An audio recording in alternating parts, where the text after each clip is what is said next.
بسم اللہ الرحمن الرحیم۔ السلام علیکم۔ یہ کتاب آپ کے لیے کاشانہ بصیرت کے یوٹیوب چینل کی جانب سے ریکارڈ کی جا رہی ہے۔ کتاب کا نام ہے خلافت و ملوکیت۔ اب ہم کتاب کا پارٹ نمبر 7 پڑھیں گے۔ 5واں مرحلہ، حضرت عثمان کی شہادت 18 ذی الحجہ سن 35 ہجری کے بعد حضرت نعمان بن بشیر، ان کا خون سے بھرا ہوا قمیض اور ان کی اہلیہ محترمہ حضرت نائلہ کی کٹی ہوئی انگلیاں حضرت معاویہ کے پاس دمشق لے گئے اور انہوں نے یہ چیزیں منظر عام پر لٹکا دیں تاکہ اہل شام کے جذبات بھڑک اٹھیں۔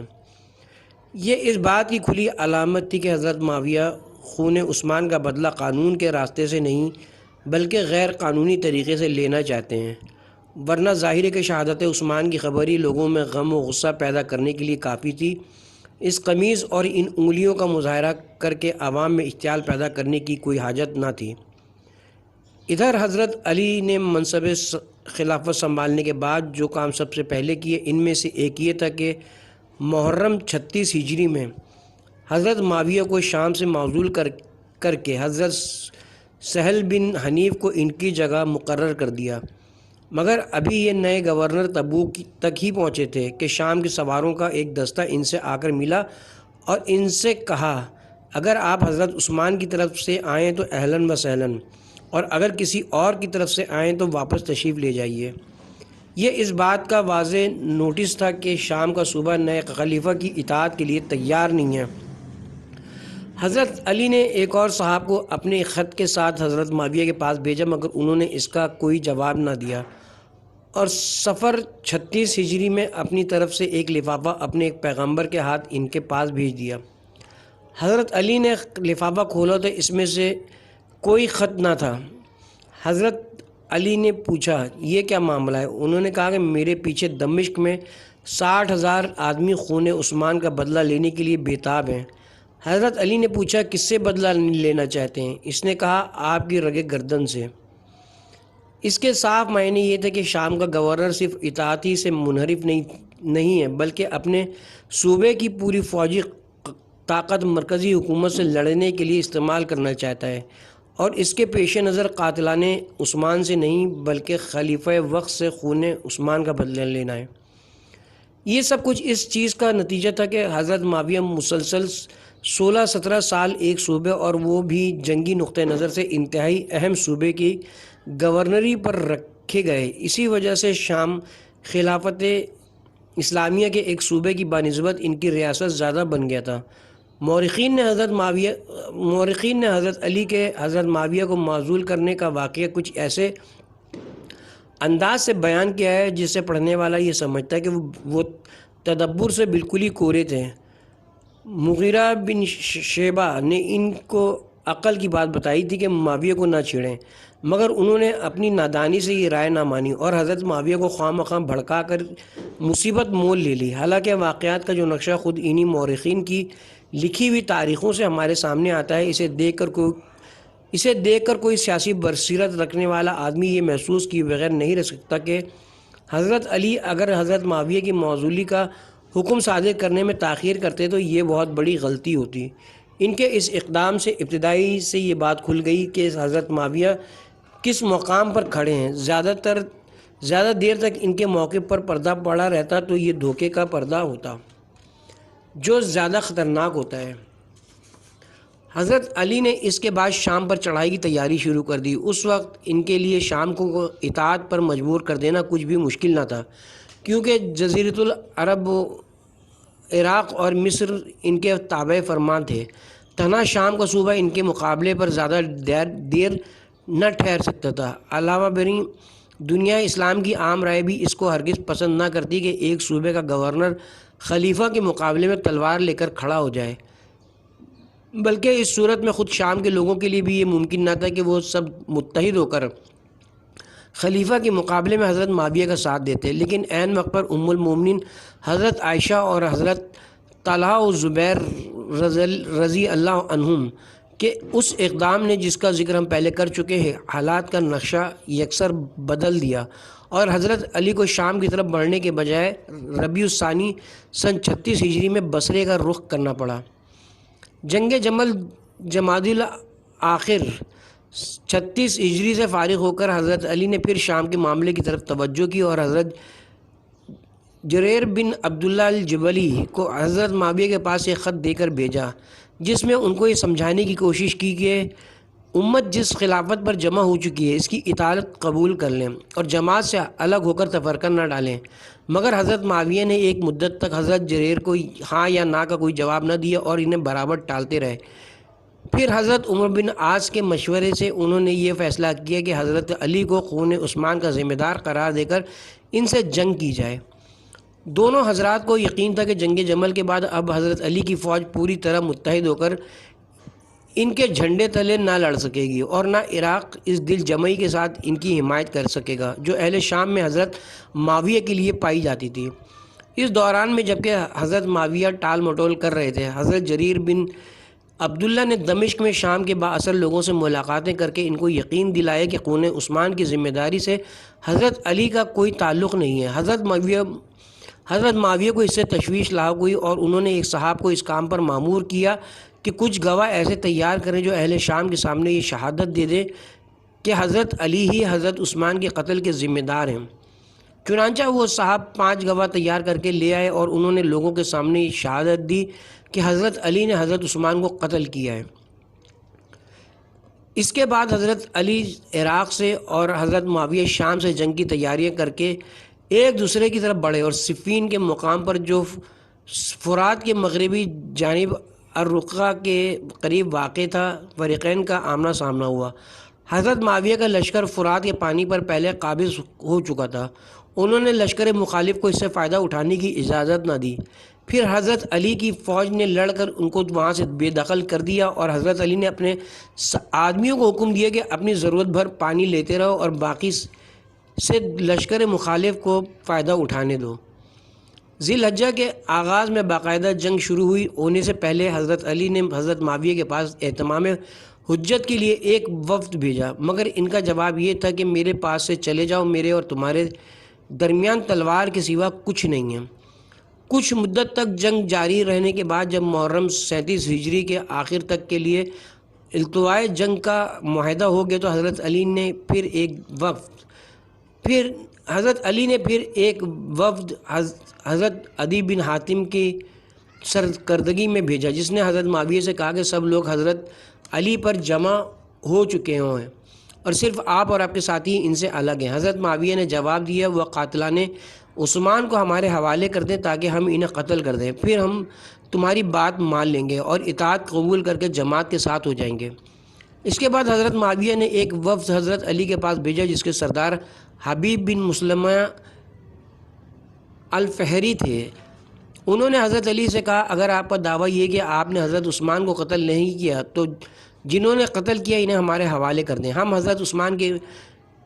بدلے انہیں قتل کریں گے، پھر آپ خلافت سے دستبردار ہو جائیں تاکہ مسلمان آپس کے مشورے سے جس پر اتفاق کرے اسے خلیفہ بنا لیں۔ محرم گزرنے کے بعد صفر 37 ہجری سے اصل فیصلہ کن جنگ شروع ہوئی اور آغاز ہی میں حضرت علی نے اپنی فوج میں یہ اعلان کر دیا کہ خبردار، لڑائی کی ابتدا اپنی طرف سے نہ کرنا جب تک وہ حملہ نہ کریں، پھر جب تم انہیں شکست دے دو تو کسی بھاگنے والے کو قتل نہ کرنا، کسی زخمی پر ہاتھ نہ ڈالنا، کسی کو برہنہ نہ کرنا، کسی مقتول کی لاش کا مسئلہ نہ کرنا، کسی گھر میں نہ گھسنا، ان کے مال نہ لوٹنا اور عورتیں خواہ تمہیں گالی ہی کیوں نہ دیں ان پر دست درازی نہ کرنا۔ اس جنگ کے دوران میں ایک واقعہ ایسا پیش آ گیا جس نے نصیحت سری سے یہ بات کھول دی کہ فریقین میں سے حق پر کون ہے اور باطل پر کون۔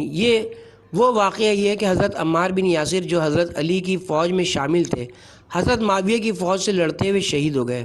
حضرت عمار کے متعلق نبی صلی اللہ علیہ وسلم کا یہ ارشاد صحابہ میں مشہور و معروف تھا اور بہت سے صحابیوں نے اس کو حضور کی زبان مبارک سے سنا تھا کہ تم کو ایک باغی گروہ قتل کرے گا۔ مسند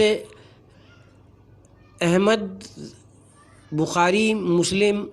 ترمذی، نسائی، طبرانی، بہقی، مسند ابو داؤد، طیالسی وغیرہ کتب حدیث میں حضرت ابو سعید خضری، ابو قتادہ انصاری، سلمہ، عبداللہ بن مسعود، عبداللہ بن عمرو بن عاص، ابو ہریرہ، عثمان بن عفان، حذیفہ، ابو ایوب انصاری، ابو رافع، خزیمہ بن ثابت، عمرو بن عاص، ابو الیسر، عمار بن یاسر اور متعدد دوسرے صحابہ سے اس مضمون کی روایات منقول ہوئی ہیں۔ ابن سعد نے طبقات میں بھی یہ حدیث کئی سندوں سے نقل کی ہے۔ متعدد صحابہ و تابعین نے جو حضرت علی اور حضرت معاویہ کی جنگ میں مذہب تھے، حضرت عمار کی شہادت کو یہ معلوم کرنے کے لیے ایک علامت قرار دے لیا تھا کہ فریقین میں سے حق پر کون ہے اور باطل پر کون۔ ابو بکر جساس احکام القرآن میں لکھتے ہیں، علی بن ابی طالب نے باغی گروہ کے خلاف تلوار سے جنگ کی اور ان کے ساتھ وہ اکابر صحابہ اور اہل بدر تھے جن کا مرتبہ سب جانتے ہیں۔ اس جنگ میں وہ حق پر تھے اور اس میں اس باغی گروہ کے سوا جو ان سے برسر جنگ تھا اور کوئی بھی ان سے اختلاف نہ رکھتا تھا۔ مزید برآں خود نبی صلی اللہ علیہ وسلم نے حضرت عمار سے فرما دیا تھا کہ تم کو ایک باغی گروہ قتل کرے گا۔ یہ ایک ایسی خبر ہے جو متواتر کے ساتھ منقول ہوئی ہے اور عام طور پر صحیح مانی گئی ہے، حتیٰ کہ خود حضرت معاویہ سے بھی جب عبداللہ بن عمرو بن عاص نے اسے بیان کیا تو وہ اس کا انکار نہ کر سکے۔ البتہ انہوں نے اس کی یہ تعویل کی کہ عمار کو تو اس نے قتل کیا جو انہیں ہمارے نیزوں کے آگے لے آیا ہے۔ اس حدیث کو اہل کوفہ، اہل بصرہ، اہل حجاز اور اہل شام سب نے روایت کیا ہے۔ ابن عبد الرب الاستیاب میں لکھتے ہیں کہ الاستیاب میں لکھتے ہیں کہ نبی صلی اللہ علیہ وسلم سے بتواتر آثار یہ بات منقول ہے کہ عمار بن یاسر کو باغی گروہ قتل کرے گا اور یہ صحیح ترین احادیث میں سے ہے۔ یہی بات حافظ ابن حجر نے الاصابہ میں لکھی ہے۔ دوسری جگہ حافظ ابن حجر کہتے ہیں قتل عمار کے بعد یہ بات ظاہر ہو گئی کہ حق حضرت علی کے ساتھ تھا اور اہل سنت اس بات پر متفق ہو گئے، حالانکہ پہلے اس میں اختلاف تھا۔ حافظ ابن کثیر البدایہ و نہایہ میں حضرت عمار بن یاسر کے قتل کا واقعہ بیان کرتے ہوئے لکھتے ہیں کہ اس سے نبی صلی اللہ علیہ وسلم کی دی ہوئی اس خبر کا راز کھل گیا کہ حضرت عمار کو ایک باغی گروہ قتل کرے گا، اور اس سے یہ بات ظاہر ہو گئی کہ حضرت علی حق پر ہیں اور حضرت معاویہ باغی ہیں۔ جنگ جمل سے حضرت زبیر کے ہٹ جانے کی ایک وجہ یہ بھی تھی کہ ان کو نبی صلی اللہ علیہ وسلم کا یہ ارشاد یاد تھا کہ انہوں نے دیکھا کہ حضرت علی کے لشکر میں حضرت عمار بن یاسر موجود ہیں۔ مگر جب حضرت عمار کے شہید ہونے کی خبر حضرت معاویہ کے لشکر میں پہنچی اور حضرت عبداللہ بن عمرو بن عاص نے اپنے والد اور حضرت معاویہ دونوں کو حضور کا یہ ارشاد یاد دلایا تو حضرت معاویہ نے فوراً اس کی یہ تعویل کی کہ کیا ہم نے عمار کو قتل کیا ہے؟ ان کو تو اس نے قتل کیا جو انہیں میدان جنگ میں لایا۔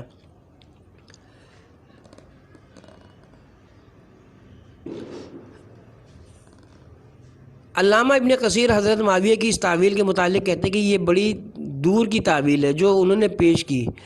ملا علی قاری شرح فقہ اکبر میں یہ روایت کرتے ہیں کہ حضرت علی کو جب حضرت معاویہ کی اس تعویل کی خبر پہنچی تو انہوں نے فرمایا اس طرح کی تعویل سے تو یہ بھی کہا جا سکتا ہے کہ حضرت حمزہ کے قاتل خود نبی صلی اللہ علیہ وآلہ وسلم تھے،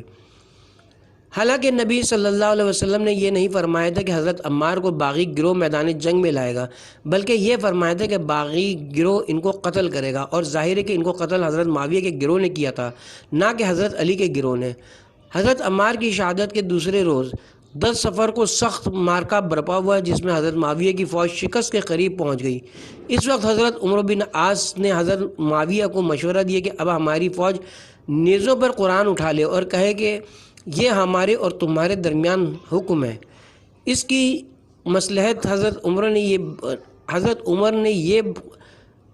نے خود یہ بتائی کہ اس سے علی کے لشکر میں پھوٹ پڑ جائے گی، کچھ کہیں گے کہ یہ بات مان لی جائے اور کچھ کہیں گے کہ نہ مانی جائے، ہم مجتمع رہیں گے اور ان کے ہاں تفرقہ پیدا ہو جائے گا۔ اگر وہ مان گئے تو ہمیں مہلت مل جائے گی۔ اس کے صاف معنی یہ کہ یہ محض ایک جنگی چال تھی، قرآن کو حکم بنانا سرے سے مقصود ہی نہ تھا۔ اس مشورے کے مطابق لشکر معاویہ میں قرآن نیزوں پر اٹھایا گیا اور اس کا وہی نتیجہ ہوا جس کی حضرت عمرو بن عاص کو امید تھی۔ حضرت علی نے عراق کے لوگوں کو لاکھ سمجھایا کہ اس چال میں نہ ہو اور جنگ کو آخری فیصلے تک پہنچ جانے دو، مگر ان میں پھوٹ پڑ کر رہی اور آخرکار حضرت علی مجبور ہو گئے کہ جنگ بند کر کے حضرت معاویہ سے تحکیم کا معاہدہ کر لیں۔ پھر یہی پھوٹ حکم مقرر کرنے کے موقع پر بھی رنگ لائی۔ حضرت معاویہ نے اپنی طرف سے حضرت عمر بن عاص کو حکم بنایا۔ حضرت علی چاہتے تھے کہ اپنی طرف سے حضرت عبداللہ بن عباس کو مقرر کریں، مگر عراق کے لوگوں نے کہا وہ تو آپ کے چچا زاد بھائی ہیں، ہم غیر جانبدار آدمی چاہتے ہیں۔ آخر ان کے اصرار پر حضرت ابو موسیٰ اشعری کو حکم بنانا پڑا، حالانکہ حضرت علی ان پر مطمئن نہ تھے۔ چھٹا مرحلہ، اب خلافت و ملوکیت کی طرف جانے سے بچانے کا آخری موقع باقی رہ گیا تھا، اور وہ یہ تھا کہ دونوں حکم ٹھیک اس معاہدے کے مطابق اپنا فیصلہ دیں جس کی روح سے ان کو فیصلے کا اختیار سونپا گیا تھا۔ معاہدے کی جو عبارت مورخین نے نقل کی ہے، اس میں تحکیم کی بنیاد یہ تھی: دونوں حکم جو کچھ کتاب اللہ میں پائیں اس پر عمل کریں اور کچھ کتاب اللہ میں نہ پائیں اس کے بارے میں سنت عادلہ جامعہ غیر مفرقہ پر عمل کریں۔ لیکن دومت الجندل میں جب دونوں حکم مل کر بیٹھے تو سرے سے یہ امر زیر بحثی نہ آیا کہ قرآن و سنت کی روح سے اس قضیے کا فیصلہ کیا ہو سکتا ہے۔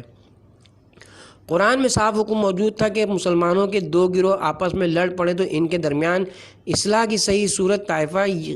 طائفہ باغیہ کو راہ راست پر آنے کے لیے مجبور کرنا ہے۔ حضرت عمار کی شہادت کے بعد نبی صلی اللہ علیہ وسلم کی نص سری نے متعین کر دیا تھا کہ اس قضیے میں طائفہ باغیہ کون سا ہے۔ ایک امیر کی امارت قائم ہو جانے کے بعد اس کی اطاعت نہ کرنے والے کے بارے میں بھی واضح احادیث موجود تھیں۔ خون کے دعوے کا بھی شریعت میں صاف ضابطہ موجود تھا، جس کی روح سے دیکھا جا سکتا تھا کہ حضرت معاویہ نے خون عثمان کے متعلق اپنا دعویٰ ٹھیک طریقے سے اٹھایا ہے یا غلط طریقے سے، اور معاہدہ تحکیم کی روح سے دونوں صاحبوں کے سپرد یہ کام سرے سے کیا ہی نہیں گیا تھا۔ وہ خلافت کے مسئلے کا جو فیصلہ بطور خود مناسب سمجھیں کر دیں، بلکہ ان کے حوالے فریقین کا پورا جھگڑا اس صلاحیت کے ساتھ کیا گیا تھا کہ ان کے درمیان اولاً کتاب اللہ اور پھر سنت عادلہ کے مطابق تصفیہ کریں۔ مگر جب دونوں بزرگوں نے بات چیت شروع کی تو ان سارے پہلوؤں کو نظر انداز کر کے یہ بحث شروع کر دی کہ خلافت کا مسئلہ اب کیسے طے کیا جائے۔ حضرت عمرو بن عاص نے حضرت ابو موسیٰ اشعری سے پوچھا، آپ کے نزدیک اس معاملے میں کیا صورت مناسب ہوگی؟ انہوں نے کہا، میری رائے یہ ہے کہ ہم ان دونوں حضرات علی و معاویہ کو الگ کر کے خلافت کے مسئلے کو مسلمانوں کے باہمی مشورے پر چھوڑ دیں تاکہ وہ جسے چاہے منتخب کر لیں۔ حضرت عمر نے کہا، ٹھیک بات یہی ہے جو آپ نے سوچی ہے۔ اس کے بعد دونوں صاحب مجمع عام میں آئے جہاں دونوں طرف کے 400 اصحاب اور کچھ غیر جانبدار بزرگ موجود تھے۔ حضرت عمر نے حضرت ابو موسیٰ سے کہا، آپ ان لوگوں کو بتا دیجئے کہ ہم ایک رائے پر متفق ہو گئے۔ حضرت عبداللہ بن عباس نے حضرت ابو موسیٰ سے کہا، اگر آپ دونوں ایک رائے پر متفق ہو گئے تو اس متفقہ فیصلے کا اعلان عمرو بن عاص کو کرنے دیجئے، مجھے اندیشہ کہ آپ دھوکہ کھا گئے۔ حضرت ابو موسیٰ نے کہا، مجھے اس کا کوئی خطرہ نہیں ہے، ہم نے بالاتفاق ایک فیصلہ کیا ہے۔ پھر وہ تقریر کے لیے اٹھے اور اس میں اعلان کیا کہ میں اور میرے یہ دوست یعنی عمرو بن عاص ایک بات پر متفق ہو گئے، اور وہ یہ کہ ہم علی اور معاویہ کو الگ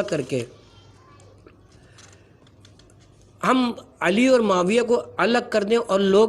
باہمی مشورے سے جس کو پسند کریں اپنا امیر بنا لیں۔ لہٰذا میں علی اور معاویہ کو معزول کرتا ہوں۔ اب آپ لوگ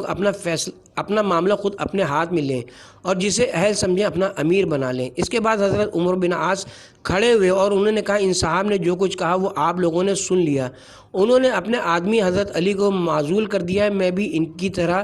انہیں معزول کرتا ہوں اور اپنے آدمی حضرت معاویہ کو قائم رکھتا ہوں، کیونکہ وہ عثمان ابن عفان کے ولی اور ان کے خون کے دعوے دار اور ان کی جانشینی کے سب سے زیادہ مستحق ہیں۔ حضرت ابو موسیٰ نے یہ بات سنتے ہی کہا، یہ تم نے کیا کیا؟ خدا تمہیں توفیق نہ دے تم نے دھوکہ دیا اور عہد کی خلاف ورزی کی۔ حضرت سعد بن ابی وقاص بولے افسوس تمہارے حال پر اے ابو موسیٰ، تم امروں کے چالوں کے مقابلے میں بڑے کمزور نکلے۔ حضرت ابو موسیٰ نے جواب دیا اب میں کیا کروں، اس شخص نے مجھ سے ایک بات پر اتفاق کیا اور پھر اس سے دامن چھڑا لیا۔ حضرت عبد الرحمن بن ابی بکر نے کہا ابو موسیٰ اس سے پہلے مر گئے ہوتے تو ان کے حق میں زیادہ اچھا ہوتا۔ حضرت عبداللہ بن عمر نے کہا دیکھو اس امت کا حال کہاں جا پہنچا ہے، اس کا مستقبل دو ایسے آدمیوں کے حوالے کر دیا گیا جن میں سے ایک کو اس کی کچھ پرواہ نہیں کہ وہ کیا کر رہا ہے اور دوسرا ضعیف ہے۔ در حقیقت کسی شخص کو بھی وہاں اس امر میں شک نہ تھا کہ دونوں کے درمیان اسی بات پر اتفاق ہوا تھا جو حضرت ابو موسیٰ اشعری نے اپنی تقریر میں کہی تھی، اور حضرت عمرو بن عاص نے جو کچھ کیا وہ طے شدہ بات کے بالکل خلاف تھا۔ اس کے بعد حضرت عمرو بن عاص نے جا کر حضرت معاویہ کو خلافت کی بشارت دی، اور حضرت ابو موسیٰ شرم کے مارے حضرت علی کو منہ نہ دکھا سکے اور سیدھے مکے چلے گئے۔ حافظ ابن کثیر حضرت عمرو بن عاص کے اس فعل کی یہ توجیہ کرتے ہیں کہ انہوں نے اس حالت میں لوگوں کو بلا امام چھوڑنا مناسب نہ سمجھا، کیونکہ اس وقت لوگوں میں جو اختلاف برپا تھا اس کو دیکھتے ہوئے انہیں خطرہ تھا کہ ایسا کرنا ایک طویل و عریض فساد کا موجب ہوگا، اس لیے انہوں نے مصلحت کی بنا پر حضرت معاویہ کو برقرار رکھا، اور اجتہاد صحیح بھی ہوتا ہے اور غلط بھی، لیکن جو انصاف پسند آدمی بھی نیزوں پر قرآن اٹھانے کی تجویز سے لے کر اس وقت تک کی رودات پڑے گا وہ مشکل سے یہ مان سکے گا کہ یہ سب کچھ اجتہاد ہے۔ بلا شبہ ہمارے لیے رسول اللہ صلی اللہ علیہ وسلم کے تمام صحابہ واجب الاحترام ہیں، اور بڑا ظلم کرتا ہے وہ شخص جو ان کی کسی غلطی کی وجہ سے ان کی ساری خدمات پر پانی پھیر دیتا ہے اور ان کے مرتبے کو بھول کر گالیاں دینے پر آتا ہے۔ مگر یہ بھی کچھ کم زیادتی نہیں ہے کہ اگر ان میں سے کسی نے کوئی غلط کام کیا ہو تو ہم محض صحابیت کی رعایت سے اس کو اجتہاد قرار دینے کی کوشش کریں۔ بڑے لوگوں کے غلط کام اگر ان کی بڑائی کے سبب سے اجتہاد بن جائے تو بعد کے لوگوں کو ہم کیا کہیں گے؟ ایسے اجتہادات سے روک سکتے ہیں۔ اجتہاد کے تو معنی یہ ہیں کہ امر حق معلوم کرنے کے لیے آدمی اپنی انتہائی حد وسیع تک کوشش کرے، اس کوشش میں نادانستہ غلطی بھی ہو جائے تو حق معلوم کرنے کی کوشش بجائے خود اس اجر کی مستحق ہے، لیکن جان بوجھ کر ایک سوچے سمجھے منصوبے کے مطابق کام کرنے کا نام اجتہاد ہرگز نہیں ہو سکتا۔ در حقیقت اس طرح کے معاملات میں افراد و تفرید دونوں ہی یکساں احتراز کے لائق ہیں۔ کوئی غلط کام محض شرف صحابیت کی وجہ سے مشرف نہیں ہو جاتا، بلکہ صحابی کے مرتبہ بلند کی وجہ سے وہ غلطی اور زیادہ نمایاں ہو جاتی ہے، لیکن اس پر رائے زنی کرنے والے کو لازماً یہ احتیاط ملحوظ رکھنی چاہیے کہ غلط کو صرف غلط سمجھنے اور کہنے پر اکتفا کرے، اس سے آگے بڑھ کر صحابی کی ذات کو بحیثیت مجموعی متون نہ کرنے لگے۔ حضرت عمرو بن عاص یقیناً بڑے مرتبہ کے بزرگ ہیں اور انہوں نے اسلام کی بیش بہا خدمات انجام دی ہیں، البتہ ان سے یہ دو کام ایسے سرزد ہو گئے جنہیں غلط کہنے کے سوا کوئی چارہ نہیں ہے۔ اس بحث سے قطع نظر کے دونوں حکموں میں سے ایک نے کیا کیا اور دوسرے نے کیا، بجائے خود یہ پوری کارروائی جو دومت الجندل میں ہوئی معاہدہ تحکیم کے بالکل خلاف اور اس کے حدود سے قطعی متجاوز تھی۔ ان حضرات نے غلط طور پر یہ فیصلہ کر لیا کہ وہ حضرت علی کو معزول کرنے کے مجاز ہیں، حالانکہ وہ حضرت عثمان کی شہادت کے بعد باقاعدہ آئینی طریقے پر خلیفہ منتخب ہوئے تھے، اور معاہدہ تحکیم کے کسی لفظ نے یہ اختیار ان دونوں حضرات کو نہیں سونپا گیا تھا کہ وہ انہیں معزول کر دیں۔ پھر انہوں نے یہ بھی غلط فرض کر لیا کہ حضرت معاویہ ان کے مقابلے میں خلافت کا دعویٰ لے کر اٹھے ہیں، حالانکہ اس وقت تک وہ صرف خون عثمان کی مدعی تھے، نہ کہ منصب خلافت کے۔ مزید برآں ان کا یہ مفروضہ بھی غلط تھا کہ وہ خلافت کے مسئلے کا فیصلہ کرنے کے لیے حکم بنائے گئے ہیں۔ معاہدہ تحکیم میں اس مفروضے کے لیے کوئی بنیاد موجود نہ تھی، اسی بنا پر حضرت علی نے ان کے فیصلے کو رد کر دیا اور اپنی جماعت میں تقریر کرتے ہوئے فرمایا، سنو یہ دونوں صاحب جنہیں تم لوگوں نے حاکم مقرر کیا تھا، انہوں نے قرآن کے حکم کو پیچھے ڈال دیا اور خدا کی ہدایت کے بغیر ان میں سے ہر ایک نے اپنے خیالات کی پیروی کی اور ایسا فیصلہ دیا جو کسی واضح حجت اور سنت ماضیہ پر مبنی نہیں ہے، اور اس فیصلے میں دونوں نے اختلاف کیا ہے اور دونوں ہی کسی صحیح فیصلے پر نہیں پہنچے ہیں۔ اس کے بعد حضرت علی علیہ السلام نے کوفہ واپس پہنچ کر شام پر چڑھائی کی پھر تیاریاں شروع کر دیں۔ اس زمانے میں انہوں نے جو تقریریں کی ان سے صاف ظاہر ہوتا ہے کہ وہ امت پر ملوکیت کے مسلط ہو جانے کا خطرہ کس شدت کے ساتھ محسوس کر رہے تھے اور خلافت راشدہ کے نظام کو بچانے کے لیے کس طرح ہاتھ پاؤں مار رہے تھے۔ ایک تقریر میں وہ فرماتے ہیں، خدا کی قسم اگر یہ لوگ تمہارے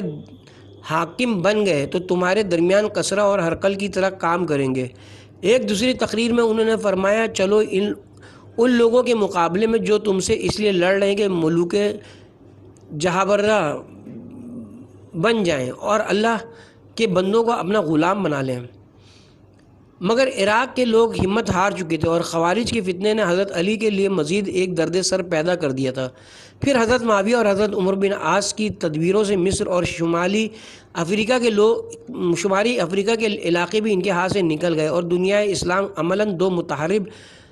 حکومتوں میں بڑھ گئی۔ آخرکار حضرت علی کی شہادت رمضان 40 ہجری اور پھر حضرت حسن کی مصالحت 41 ہجری نے میدان حضرت معاویہ کے لیے پوری طرح خالی کر دیا۔ اس کے بعد جو حالات پیش آئے انہیں دیکھ کر بہت سے وہ لوگ بھی جو پہلے حضرت علی اور ان کے مخالفین کی لڑائیوں کو محض فتنہ سمجھ کر غیر جانبدار رہے تھے، یہ اچھی طرح جان گئے کہ حضرت علی کس چیز کو قائم رکھنے اور امت کو کس انجام سے بچانے کے لیے اپنی جان کھپا رہے تھے۔ حضرت عبداللہ بن عمر نے اپنے آخری زمانے میں کہا، مجھے کسی چیز پر اتنا افسوس نہیں ہے جتنا اس بات پر ہے کہ میں نے علی کا ساتھ کیوں نہ دیا۔ ابراہیم النقی کی روایت ہے کہ مسروق بن اجد حضرت علی کا ساتھ نہ دینے پر توبہ و استغفار کیا کرتے تھے۔ حضرت عبداللہ بن عمر بن عاص کو عمر بھر اس بات پر سخت ندامت رہی کہ وہ حضرت علی کے خلاف جنگ میں حضرت معاویہ کے ساتھ کیوں شریک ہوئے تھے۔ حضرت علی نے اس پورے فتنے کے زمانے میں جس طرح کام کیا وہ ٹھیک ایک خلیفہ راشد کے شایان شان تھا۔ البتہ صرف ایک چیز ایسی ہے جس کی مدافعت میں مشکلی سے کوئی ایک بات کہی جا سکتی ہے، وہ یہ کہ جنگ جمل کے بعد انہوں نے قاتلان عثمان کے بارے میں اپنا رویہ بدل دیا۔ جنگ جمل تک وہ ان لوگوں سے بیزار تھے، بادل ناخواستہ ان کو برداشت کر رہے تھے اور ان پر گرفت کرنے کے لیے موقع کے منتظر تھے۔ حضرت عائشہ اور حضرت طلحہ و زبیر سے گفتگو کرنے کے لیے جب انہوں نے حضرت قعقاع بن عمرو کو بھیجا تھا تو ان کی نمائندگی کرتے ہوئے حضرت قعقاع نے کہا تھا کہ حضرت علی نے قاتلان عثمان پر ہاتھ ڈالنے کو اس وقت تک مؤخر کر رکھا ہے جب تک وہ انہیں پکڑنے پر قادر نہ ہو جائیں۔ آپ لوگ بیعت کر لیں تو پھر خون عثمان کا بدلہ لینے میں آسان ہو جائیں گے۔ پھر حضرت جنگ سے عین پہلے جو گفتگو ان کے اور حضرت طلحہ و زبیر کے درمیان ہوئی، اس میں حضرت طلحہ نے ان پر الزام لگایا کہ آپ خون عثمان کے ذمہ دار ہیں اور انہوں نے جواب میں فرمایا، عثمان کے قاتلوں پر خدا کی لعنت۔ لیکن اس کے بعد بتدریج وہ لوگ ان کے یہاں تقرب حاصل کرتے چلے گئے جو حضرت عثمان کے خلاف شورش برپا کرنے اور بالآخر انہیں شہید کرنے کے ذمہ دار تھے، حتیٰ کہ انہوں نے مالک بن حارث الاشتر اور محمد بن ابی بکر کو گورنری کے عہدے تک دے دیے اور حالانکہ قتل عثمان میں ان دونوں صحابوں کا جو حصہ تھا وہ سب کو معلوم ہے۔ حضرت علی کے پورے زمانے خلافت میں ہم کو صرف یہی ایک کام ایسا نظر آتا ہے جس کو غلط کہنے کے سوا کوئی چارہ نہیں۔ بعض لوگ یہ بھی کہتے ہیں کہ حضرت عثمان کی طرح حضرت علی نے بھی تو اپنے متعدد رشتہ داروں کو بڑے بڑے عہدوں پر سرفراز کیا، مثلاً حضرت عبداللہ بن عباس، حضرت عبید اللہ بن عباس، حضرت قاسم بن عباس وغیرہ ہم۔ لیکن یہ حجت پیش کرتے وقت وہ اس بات کو بھول جاتے ہیں کہ حضرت علی نے یہ کام ایسے حالات میں کیا تھا کہ جب اعلیٰ درجے کی صلاحیتیں رکھنے والے اصحاب میں سے ایک گروہ ان کے ساتھ تعاون نہیں کر رہا تھا، دوسرا گروہ مخالف کیمپ میں شامل ہو گیا تھا اور تیسرے گروہ میں سے آئے دن لوگ نکل کر دوسری طرف جا رہے تھے۔ ان حالات میں وہ انہی لوگوں سے کام لینے پر مجبور تھے جن پر وہ پوری طرح اعتماد کر سکیں۔ یہ صورتحال حضرت عثمان کے دور کی صورتحال سے کوئی مشابہت نہیں رکھتی، کیونکہ انہوں نے ایسے زمانے میں یہ کام کیا تھا جب کہ امت کے تمام ذی صلاحیت لوگوں کا مکمل تعاون ان کو حاصل تھا، وہ اور وہ اپنے رشتہ داروں سے مدد لینے پر مجبور نہ تھے۔